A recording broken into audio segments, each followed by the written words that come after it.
Hello, hello, hi, folks. Welcome. I'm checking on my phone. Yes. Happy Thursday in hopes that you squeezed more out of your day than the day squeezed out of you.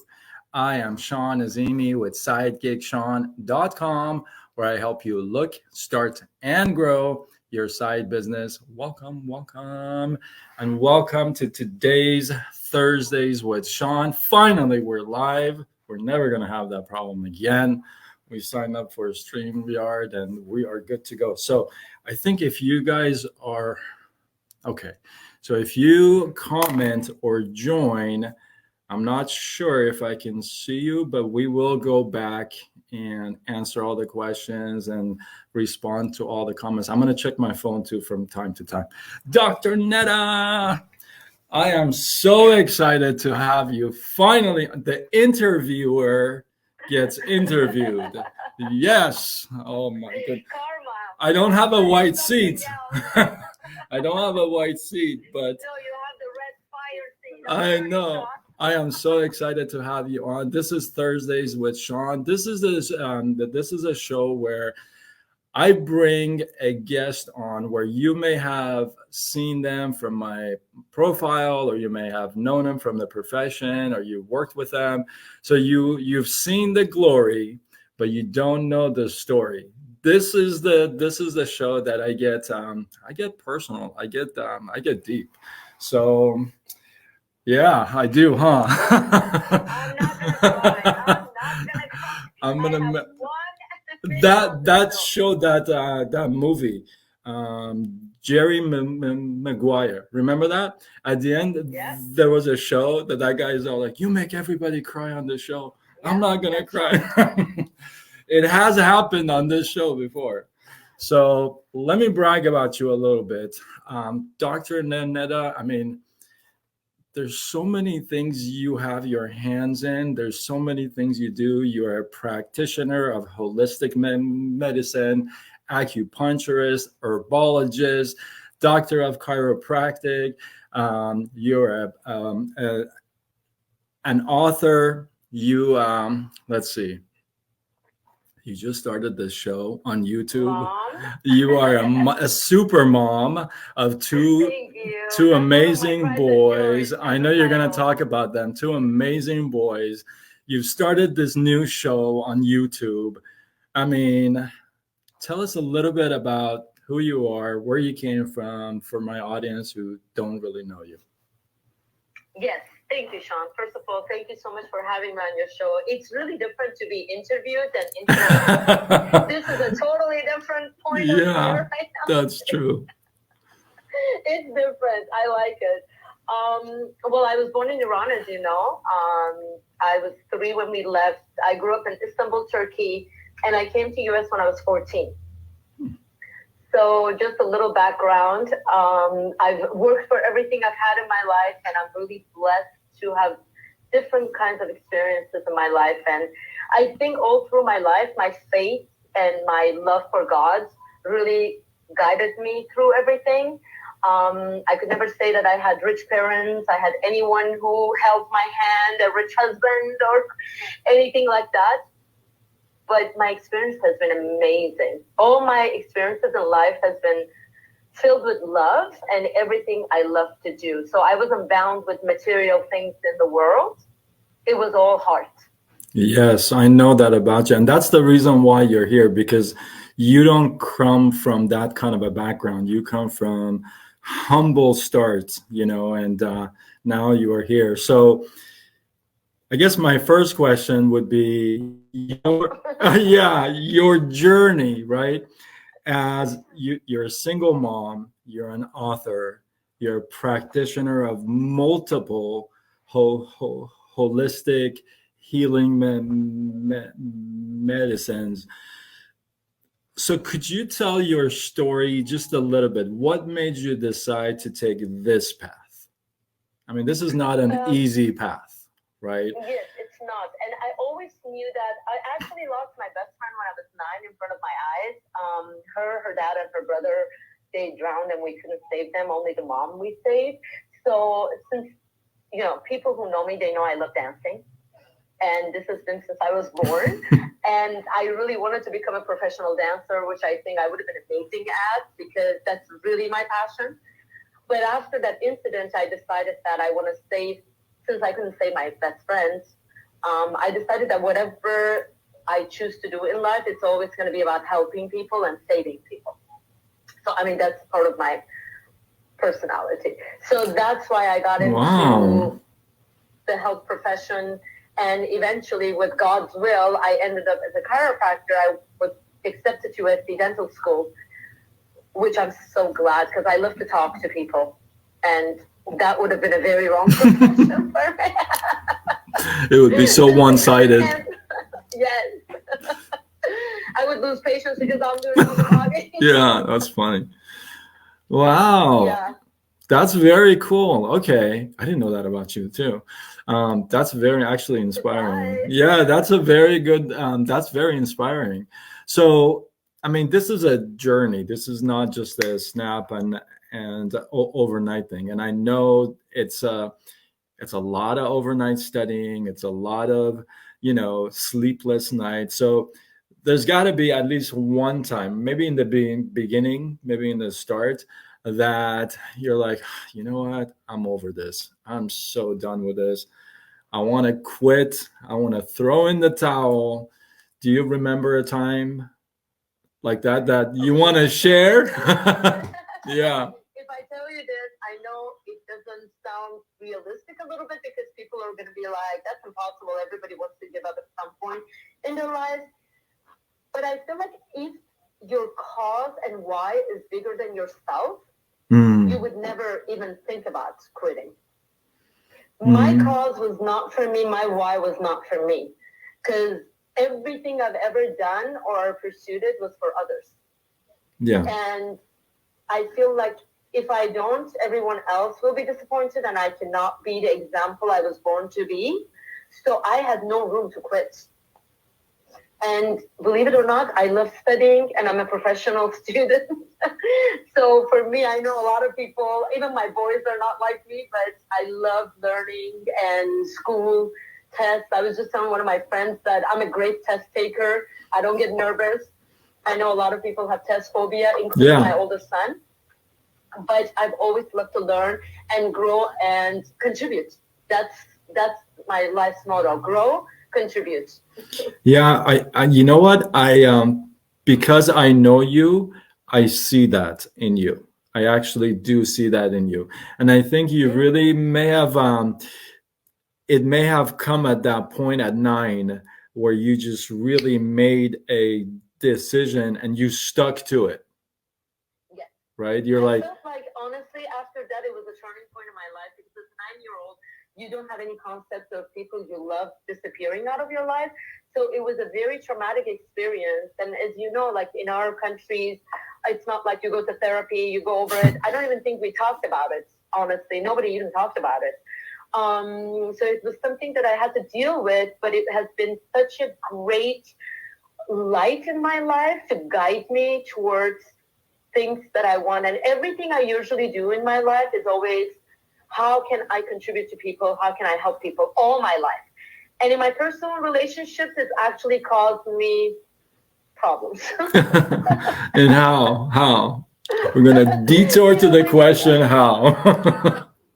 When you go, you're dating someone and you're in a relationship, the guy doesn't want to get saved. You know what I mean?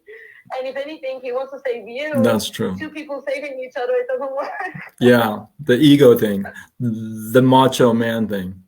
Yeah. It's not also about that. I feel like there's a room for a woman and a man. And I think for me, because I've always been a giver, taking care of everyone, the mother figure, it's great, but I need to take it down.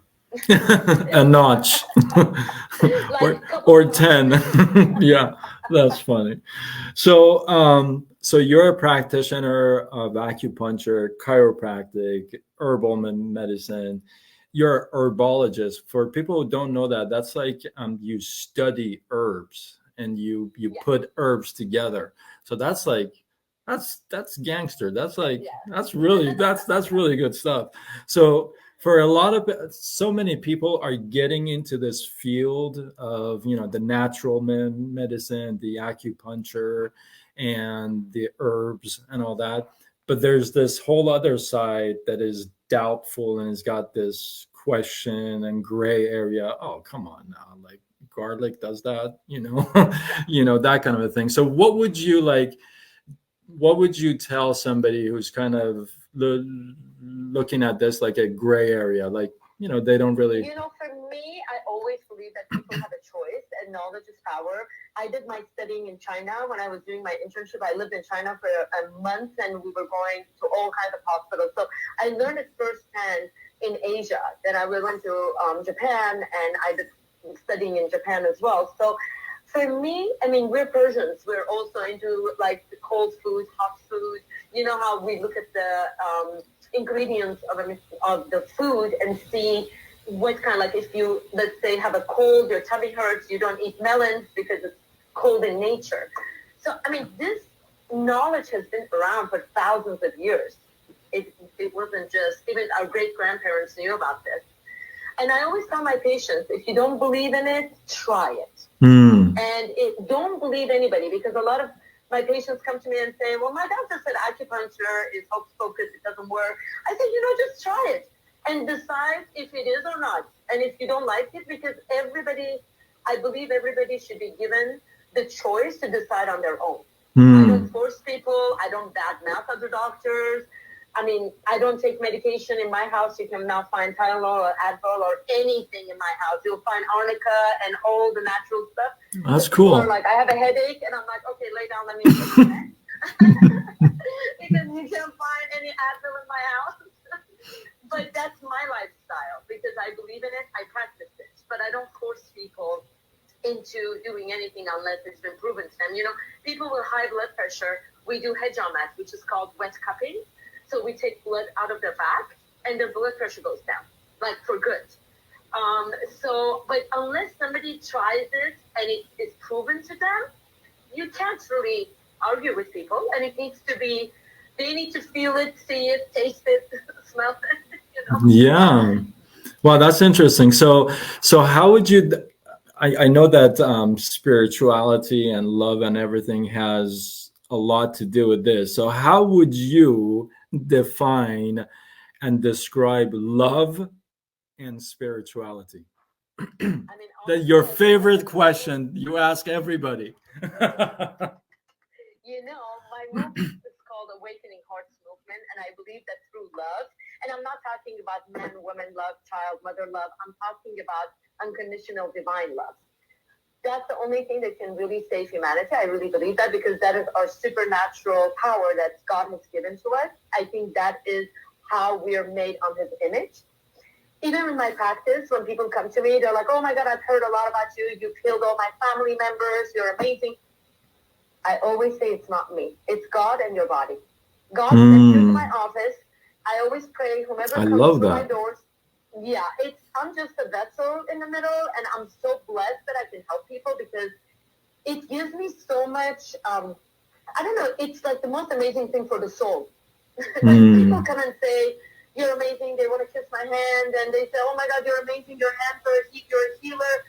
I'm like, oh my God, this is a big gift that I've been given, and I'm so blessed with this, because I get joy out of it. It fulfills my soul, and I'm so happy that I can help people. This is like a blessing for me. I almost like want to pay people. We've actually talked about that you know, to give is selfish because you feel good, right? We've talked about that. People come and they say, oh my God, you healed me. I say, no, your body healed itself. I just gave it the tools. Our bodies, like 25 years I've been doing what I'm doing, and I'm still impressed. Even today, I was seeing patients that I couldn't believe. The 80-year-old could have moved the arm. 3 treatments later, she is like dancing and doing jumping jacks. And really? Our bodies are incredible. I've seen miracles. When people say they don't believe in miracles, they need to come to my office. They will become a believer. I love it. I actually love that. That's really cool. So you have how many offices? Let's just split. Well, right now, finally, we're down to 1. After COVID, we closed on 3. I had 2 But since I live in Dana Point and Tarzana is 83 miles each way, I closed that down, and now we have Glendale. Okay. It's not like you don't have anything else to do. It's just the 83. Yeah, that's awesome. One way. That's crazy. That's awesome. So Glendale. Okay. So you've talked about this. You've plugged this in. Faith can be such a powerful force, right? How would you say your own faith? Because I know you're so spiritual and you have such strong faith. How would you say your own faith and spirituality like influenced your choices and your decisions in life, personally and professionally? Yes, that's a great question. My favorite topic. I can talk about for hours. I know. Try to keep it short. But being born to a half Muslim, half Jewish family, which is like, how it is. That's wow. a combination. I was born that way, and I was exposed to different religions, although I grew up in a Muslim country. At the same time, I always had affinity towards Christianity, which is really interesting. And in 2019, and also I've studied Buddhism. I've studied Hinduism. I was after Sadhguru for a year. I followed him. I did all his classes. I went to India. I did everything with Sadhguru. You did? Yes, I did. What year was this? What year was it? 2018. I love it. Okay. I was a vegan for a year because of the program. You had to be a vegan. And it was one of the most intense things I've done in my life. Besides having my boys naturally with no epidurals, no drugs. So this program was almost as intense. Wow. So wait, hold on. I want to learn about this more. So you just decided that you're just going to leave everything for 1 year and follow him? No. I didn't leave everything for a year. Oh. But for a year, I took the classes. Then you have to have an interview. You have to be vegan. You need to do yoga 2 hours a day, including meditation. And you can't lie, because I'm so glad we did that, because the 15 days that I was in India, it was so intense that I don't know if people cheated, if they were not vegan, if they didn't do the 2 hours, you couldn't survive. Wow. It was so intense. My experience has been with all kinds of religions, all kinds of backgrounds. So when I was in Japan, I got initiated by the samurais. That's awesome. Talking about this interview is awesome. Okay. I've been all over the planet. Yeah. To find out where our soul comes from, who we are, talking about reading countless of books. And compared to our Persian, I did Irfan Halghe, the Ring of Knowledge, it's called in English. And that was a 3-year program. And I also became a master of Irfan Halghe. I've tried all kinds. That's awesome. I didn't discriminate. Yeah, no, not at all.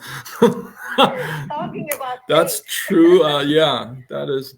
But the most interesting happened in 2019. The last time I saw my dad in Tbilisi, Georgia, the country Georgia in Russia. Oh, okay. But when I say Georgia, people think Atlanta, Georgia. I thought it was here. Yeah. Yeah. The country in the Russia area. So when we were there, we were doing sightseeing with my aunts, my dad's sisters. We went to this church, Trinity Church, which looked like the bride. It looked like a bride. This church is so beautiful. It's in the middle of the city. So wherever you're looking at, it's right in the middle. So we went there, and then this father called me, Father Constantine, and he did this to my head, and he said, "Do you want to get baptized?" And I said, "Why me? Sure. There's so many people here. Like, why did you choose me?" And he says, "You have a good heart. You need to be baptized." And I'm like, okay. And my aunts are Muslim, my dad's sisters. They both said, "Neda, you went all over the planet. You did everything. But he chose you. So this is a sign." So the next morning I went, and it was the most beautiful ceremony. So I dressed up, I did my hair, I was looking great with my makeup, and then the sister said, "Take everything off." That's funny. Because I didn't know. Yeah, you're getting baptized. Splash water on my face, but it was a real Baptism. pool. Yeah. That's funny. So yeah, it was such a. So I became an Orthodox Christian basically. In Tbilisi, they're like Greeks and Armenians. They're Orthodox Christians, and my life really changed after that. And I've always had a strong faith. I mean, for me, I believe that I respect every religion. I've been exposed to almost everything, which makes me accept everybody and everything and connect to more people, which I love. Because at the end of the day, we're all, if you really believe in God, God is about unity, oneness, acceptance, forgiveness, love, compassion. This is what the God qualities, right? And if you look at any kind of a religion from anywhere in the world, that's the basics. So I feel like I can connect to more people, and I live my life every single day in gratitude. And I think when people ask me, what do you pray for? What are your wishes? When I went to, I don't know where I went to, I was praying somewhere, and my aunt is like, oh my God, she said, if you pray in this, I think it was a mosque. She said, if you pray in this mosque, everything will come true. So I went and I got up, and she's like, that was quick. What did you pray for? And I just said, thank you, God. I'm grateful for everything. And I said, that's the biggest prayer. So every day, because I feel like we always ask God for something. We never thank. Like, we're like such bad kids. True. Our parents do so much for us, but we never say thank you. That's true. So for me, my biggest prayer every single day, when I want to ask for something from God, I always turn it and say, let's say I want chai, I want tea. I say, God, thank you so much. I have a glass, even if it's empty.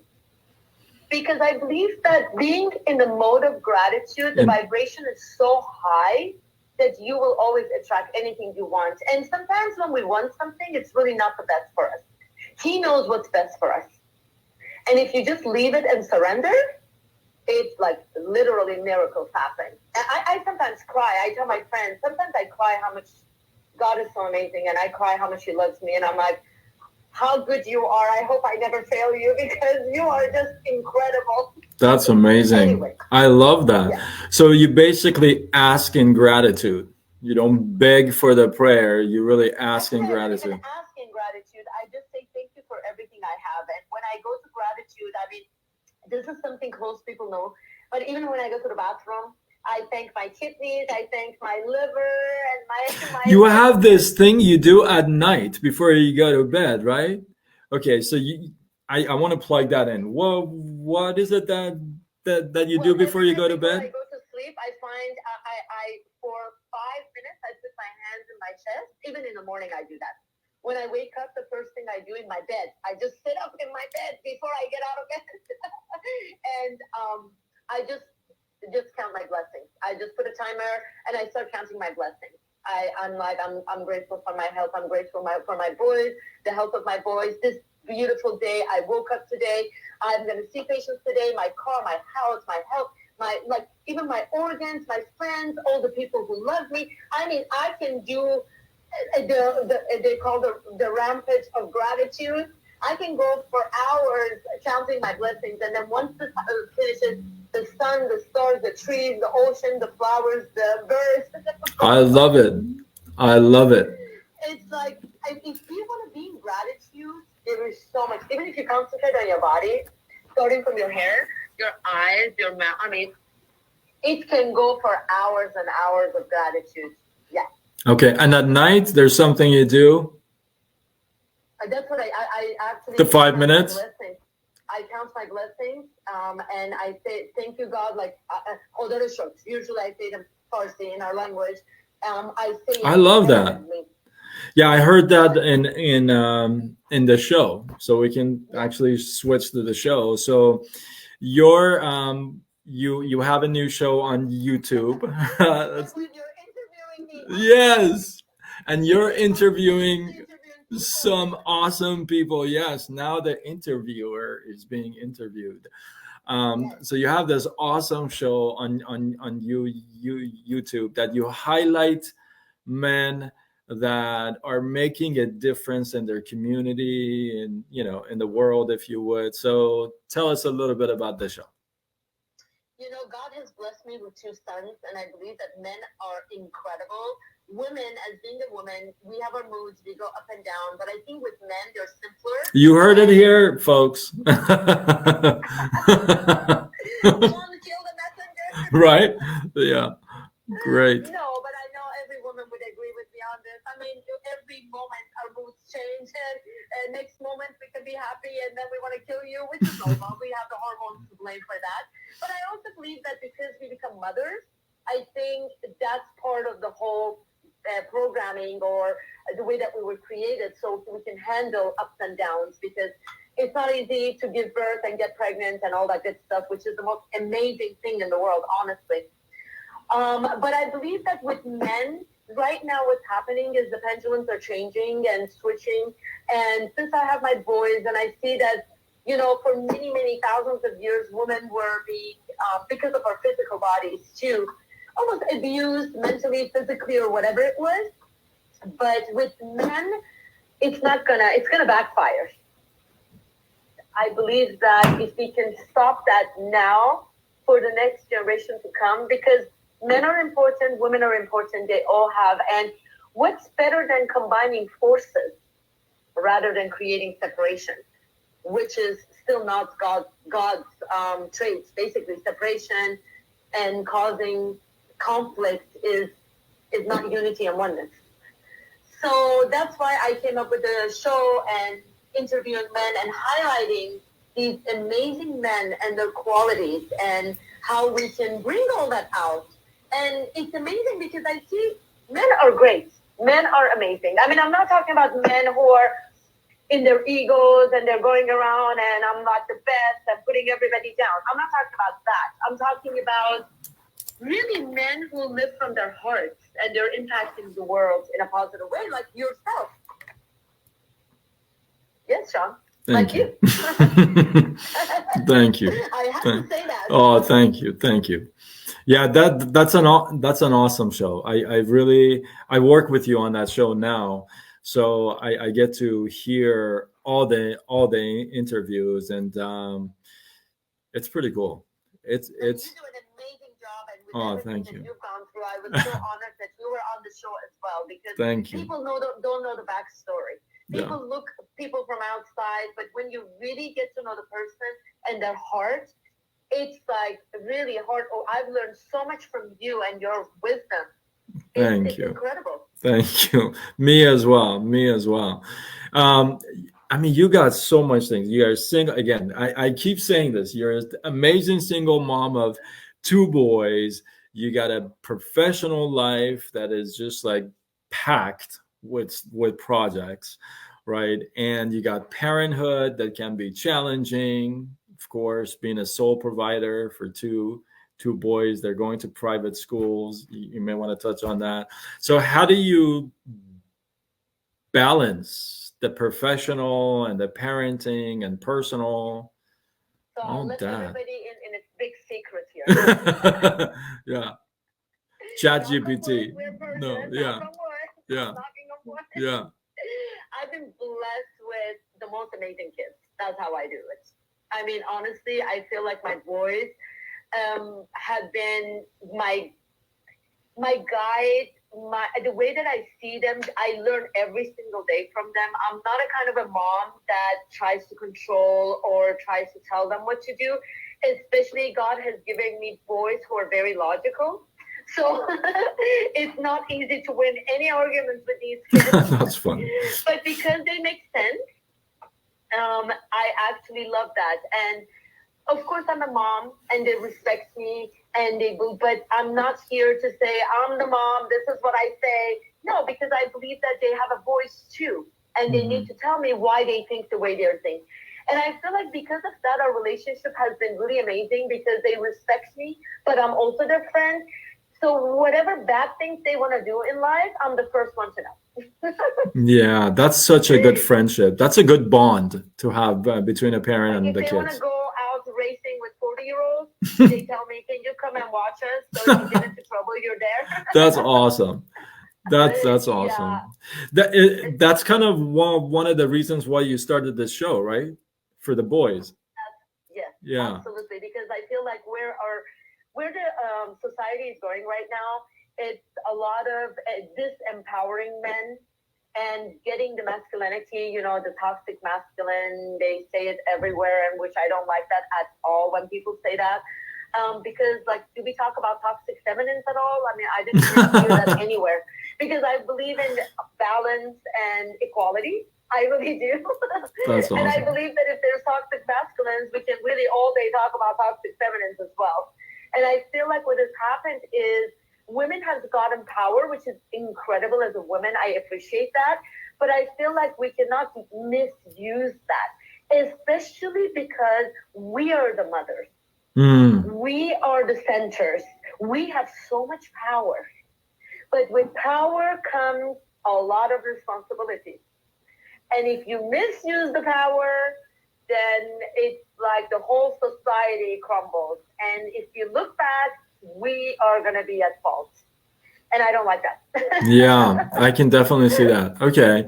So let's say through all the interviews that you've done quite a few of them. For all the interviews you've done, what is one story that would stand out that you could maybe tell the kids, tell the boys about? You know what? With every single human, with every man who's come into the show, they all have incredible stories. They do. So I really cannot say one person. I'm sure you can actually attest to that because you have different people come to your show. And if we say who you love the most or the story, it's going to be really difficult to choose one. With your story, I've learned that how many times you've failed, and I wouldn't even call it failure because you've learned the lessons and you got up and you learned and you became stronger. With so many different people, like I had the two brothers, they were talking about how they are with the youth and they are trying to be there, support them. DJ Symphony and the mayor, I mean, the things that they're doing for the communities together, it's incredible. Then I had Joey who lost his wife and he became a widow and he's talking about all the dark sides. Oh, that interview is not up yet. He was talking about how he was feeling so guilty because he was attracted to other women because his wife was fighting cancer and she was dying.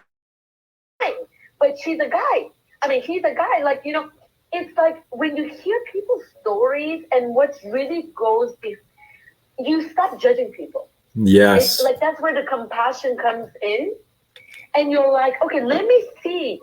Ask this person why they are the way they are. What did they really go through? Instead of judging them, oh, men, they're all cheaters, or men, they're all liars, they all want sex. No, actually, it's not true at all. If anything, I should have a show for women. Huh. Another show in the rise.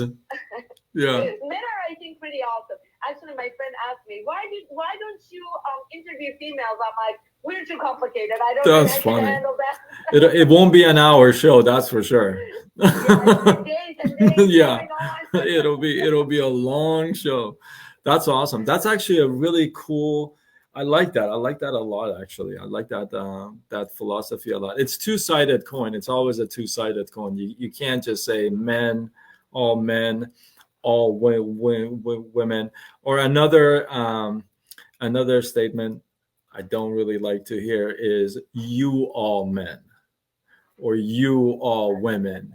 It's like when you don't know, you already put me in that category, and it's like, oh, already it's like so judgmental, you know. And it's But that also shows that that person really needs to work on themselves, and really they have all these walls up, which is not even good for that person because I feel like I don't even look at men or women. I look at them as humans and as a soul.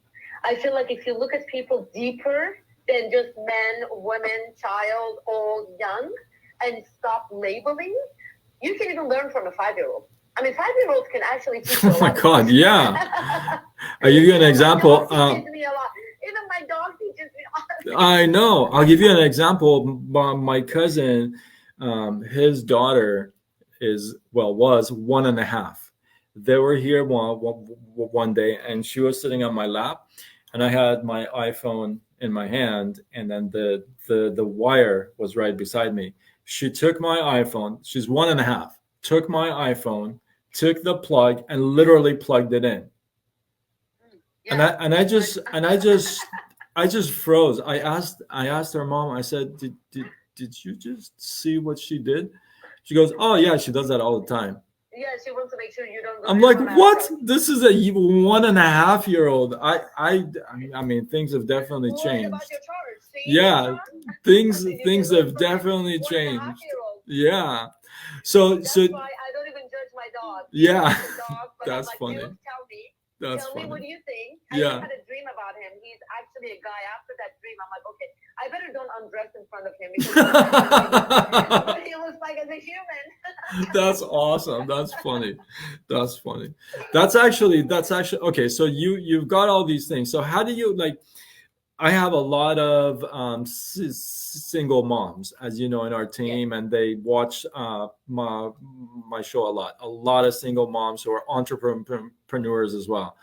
And some, now I don't have this, but I've heard, right? So I'm going to relay it on you. So I've heard a lot of single women, when they get into business or they go the entrepreneurship, they have that like mom guilt. Like they gotta have, like, am I spending more time in the business than I am with the kids? I mean, what am I?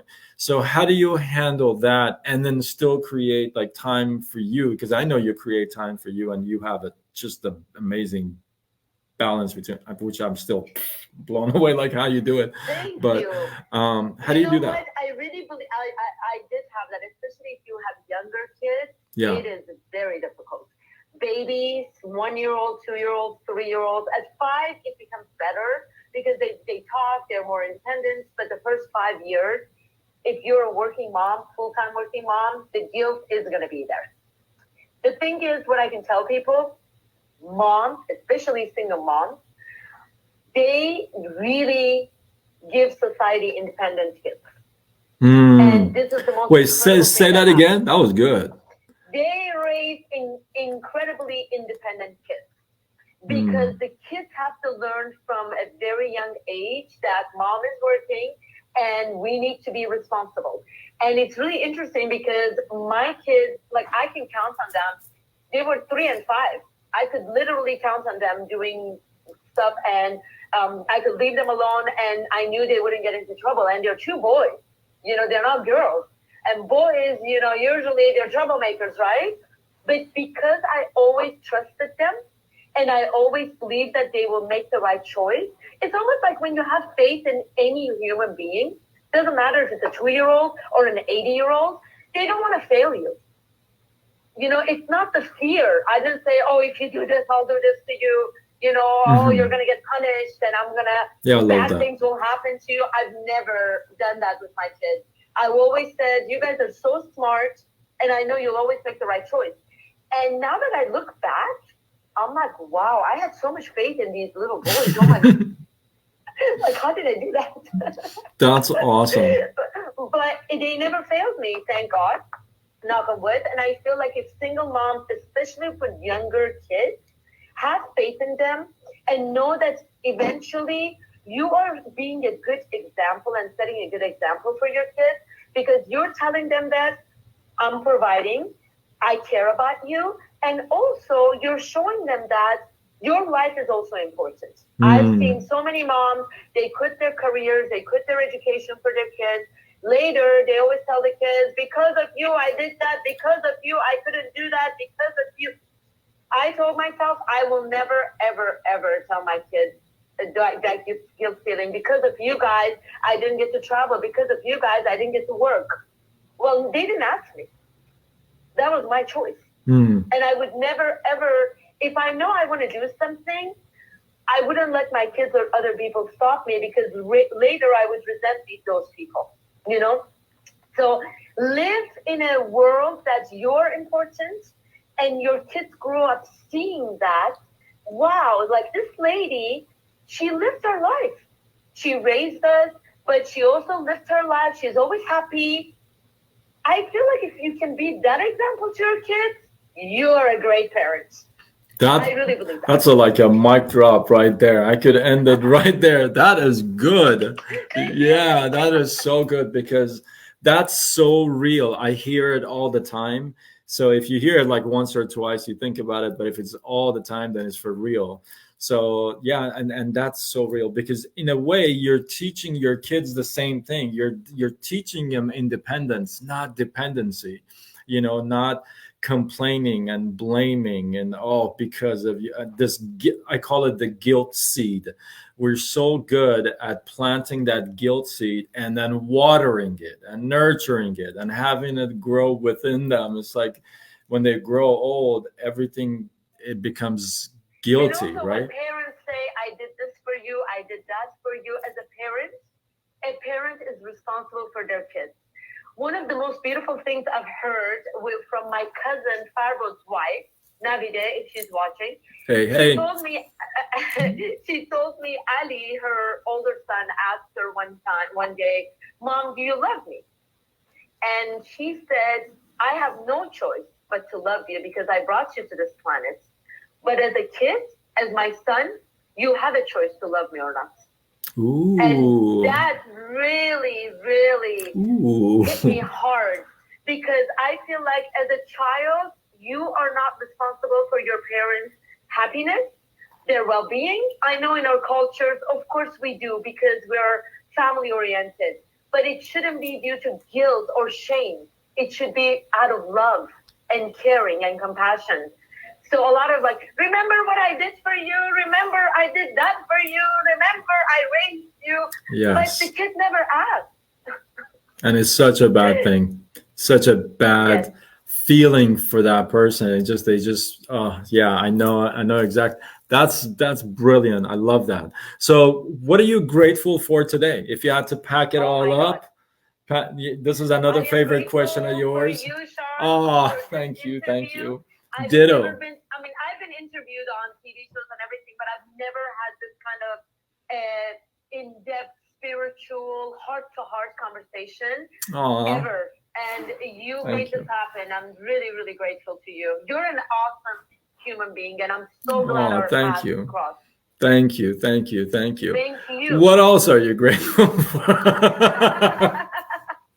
Don't stop me with Yeah, gratitude. I'm gonna yeah. go on and on and on. I love it. You got 5 minutes. You can just. We have 5 minutes. Yeah, Okay. yeah. Let me do 5 minutes of That's gratitude. awesome.